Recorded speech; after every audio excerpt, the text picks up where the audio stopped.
Alright guys, welcome back. In this lesson we're going to talk about this new concept called definite integrals. Now before that, let's take a few minutes to work on this little warm-up about indefinite integral. So pause the video whenever you're ready. Let's get back together. So first question, if you see a constant, all you need to do is just put an x next to it and you plus c. So done. Second one, if you're other cases, then all you need to do is just pull out whatever number that is multiplying it. And then for the x, it becomes x squared over 2, and we plus c. And of course, we simplify that to 2x squared plus c. Done. Question 3. This is a combination of two terms, so we can separate them and do it term by term. The first one, we've actually done that already. This is the integration of 4x. This is actually 2x squared plus c, but we can leave the plus c at the very end. And we can work on this minus 3. The integration of minus 3 is basically just minus 3x, right? Because it's just a constant, so you just put an x at the end. And finally, we put a plus c to finish this question. Now the last question, this is from the previous lesson about u substitution, so let's practice that together. Again, we always want to substitute a u so that we feel very comfortable with whatever we see at the end. In this case, of course, we can see that if you sub that as u, u equals to 4x minus 3, then our life will be much easier because we just need to deal with u to the power of 2. So that basically means du over dx equals to 4, and then you got 1 over 4 du equals to dx. So that's your little mumble over here. And we can continue solving the problem. So we do all the substitutions over here. We got integration of u to the power of 2. And then we're going to deal with this dx now. And this dx is basically converted to 1 over 4 du. So that becomes 1 over 4 du. So basically your integration is just 1 over 4 times the integration of u squared, which is u to the power 3 over 3, and plus c. And of course we need to change it back to x. So this is 4x minus 3 squared divided by 12. 4 times 3 is 12. And plus c. And that's it for this question. So what we have been doing right now is called the indefinite integral. Okay, do we have definite integral? Yes, we do, and that's exactly what we're going to talk about today. So we call it the indefinite integral. Why is that called indefinite integral? Because when you integrate a function called f of x with the lowercase f, and what you will get is another function with big F of x plus c. This is not a single function, this is a whole family of functions because you can plus all different kinds of c. And notice that the relationship between the big F and the small f is just that if you actually take the derivative of that capitalized f of x plus c, or if you just take the derivative of the capital F, either way, your c will become 0 after the differentiation. So it doesn't really matter whether you carry that c or not. But what is more interesting is when you take the derivative of the big F of x, that actually becomes the small f of x. So I hope that kind of tells you the relationship between the uppercase f of x and lowercase f of x. Now for definite integral, we are kind of doing very similar stuff. Except now we have these two numbers hanging around, which is a over here and b over here. Okay, and what do they do? All you need to do is, first of all, figure out your integration with the plus c, and then you subtract them, right, after you plug in the b value and the a value. Okay, and notice that when you subtract them, you realize that c and c will be cancelled out anyway. So for definite integral, you don't have to write a c. Actually, you won't be seeing a c at the end at all. And the answer will just be the difference between the value substituted by b and the value substituted by a. And notice that b always comes first and a comes next. That means your b will be subtracted by a. So let's take a look at this example over here. If you have the definite integral of 2x to the power 3 from the lower limit 1 to the upper limit 3, what is that going to be? Now first of all, you'll figure out the antiderivative. This is basically 2 times your x to the power 3 becomes x to the power 4 over 4. And then you put a bracket around it, and you can put a bar over here to remind yourself that later I will plug in 3, and I'll plug in 1. And I will do the 3 minus the 1. Okay, so let's do this. Simplify that, you get x to the power of 4 over 2. So you can start substituting. This is something to the power of 4 minus something to the power of 4 over 2. So first of all, you're plugging 3, and second of all, you plug in 1. And you subtract these two numbers. You end up getting 81 over 2 subtracted by 1 over 2. And this is actually going to give you a pretty nice number, 40. And that's the answer for this definite integral, actually.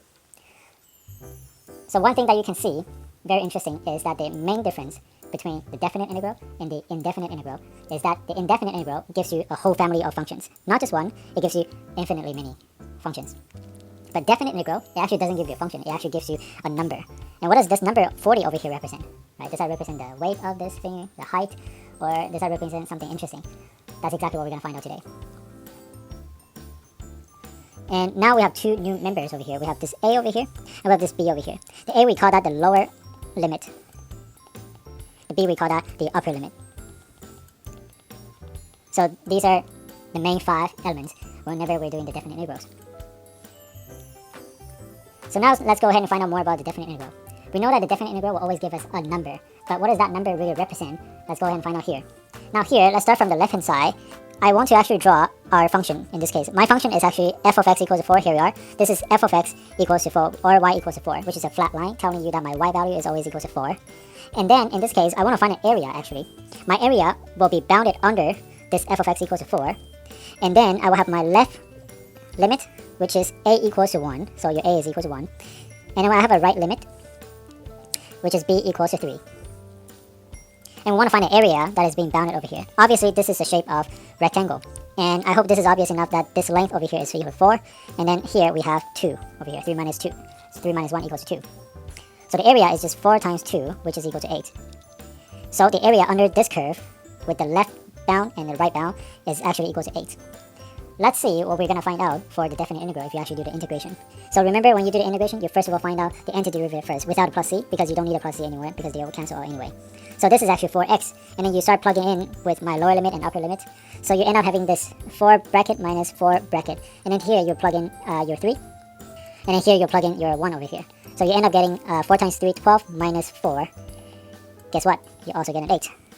So in this case, it actually tells us that the definite integral of any function actually will represent the area under the curve. So whatever number you get from the definite integral, that actually represents the area under your original curve, bounded left by a and bounded right by b. Let's take a look at another example over here. Here we have a different function. We have f of x equals to 4x. So this is a straight line with very steep gradient. The gradient is equal to 4 actually. And then we're bounded left again with a equals to 1, and then right with b equals to 3. Now obviously you can see this is a trapezium. And how do we find the area of this trapezium? Now first of all, we'll look at the top base, which is 4, and then we'll plus the bottom base. From here you can see clearly that this is equal to 12. We add them together, and then we'll multiply by the height. The height is from 1 to 3 over here. This is equal to 2 times height divided by 2. And you'll get the answer 16. Okay, let's see if we can also get the same answer by doing the definite integral. So here, the definite integral is, first of all, our antiderivative is 2x squared, okay, without a plus c. And we substitute the 3 and 1. Okay, so this is 2 bracket square minus 2 bracket square. Substituted by 3 over here, subtracted by the 1, substituted by 1. Okay, so we have 2 times 9, this is 18, minus 2. There we go. We got 16 again. So from the previous 2 examples, you probably realize that isn't that a little bit extra to actually go through the area by using integration, right? Can we just use the elementary level geometry to just solve for the area, right? It is the case if you actually have flat functions. But in this case, for example, if you have a function that has a curve, that means your upper bound, right, will be not straight. Right? So let's take a look at this example over here. Now this is a graph for y equals to bracket 4x minus 3 to the power of 2. As we know, this is a shape of parabola. And as we can see, the boundary is actually not straight line. So it is actually technically impossible for us to solve the area of that using any geometry knowledge that we have. So that's why, in this case, definite integral will be very useful. In fact, before using the definite integral, what we can do is to ask the computer to find out the area of that for us. The computer says the area is equal to 60.6 recursively. Okay, so that's what GeoGebra told us by looking at this whole area in blue.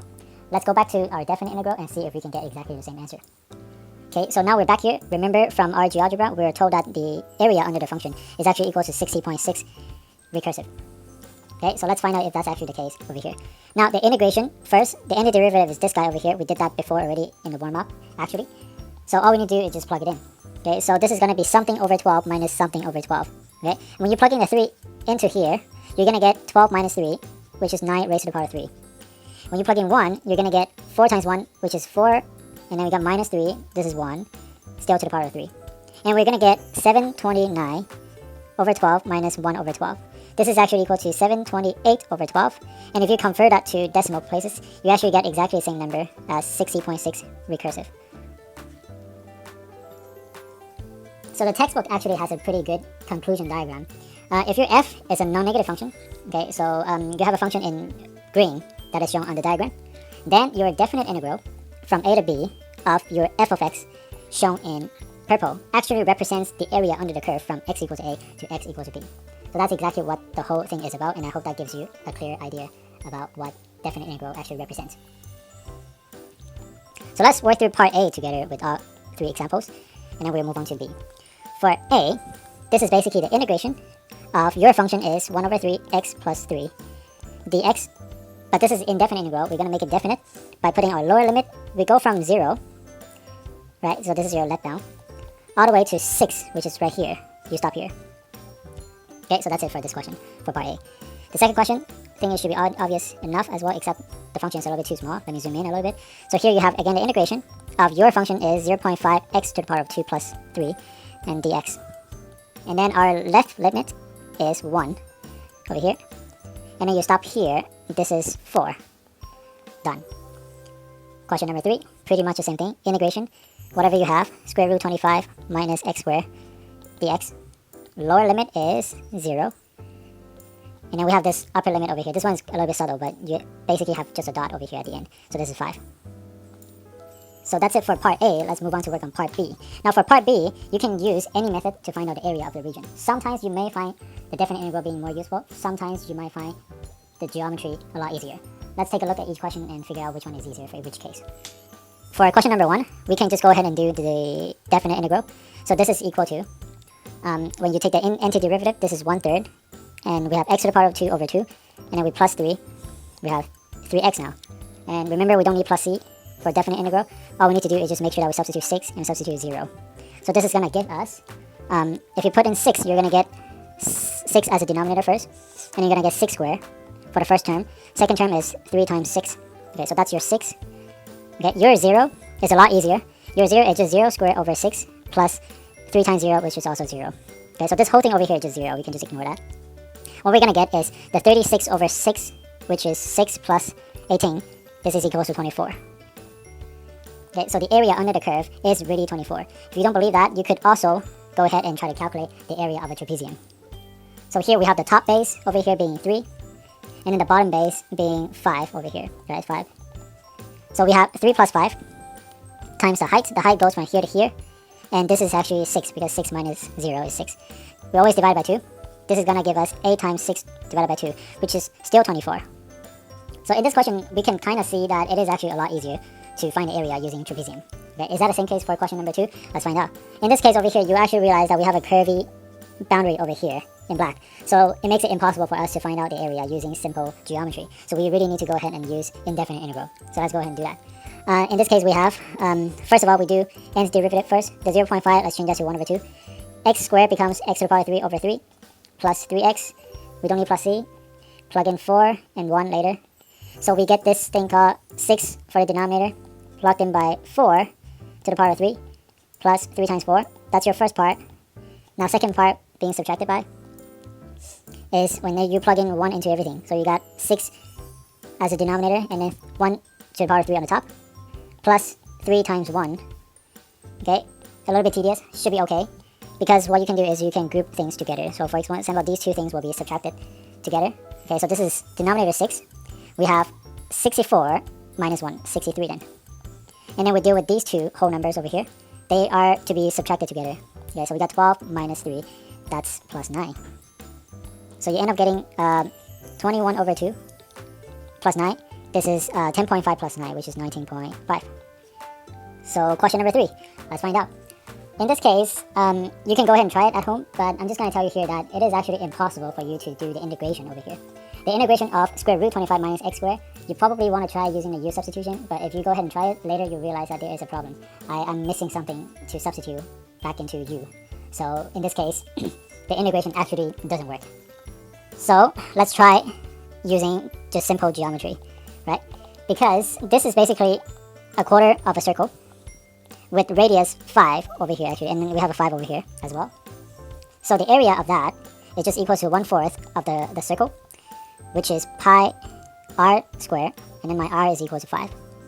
So this is going to be 25 pi over 4. Or you can write that as decimals, which is 19.63 approximately. And that will represent the area of the purple part. And that's it for this question.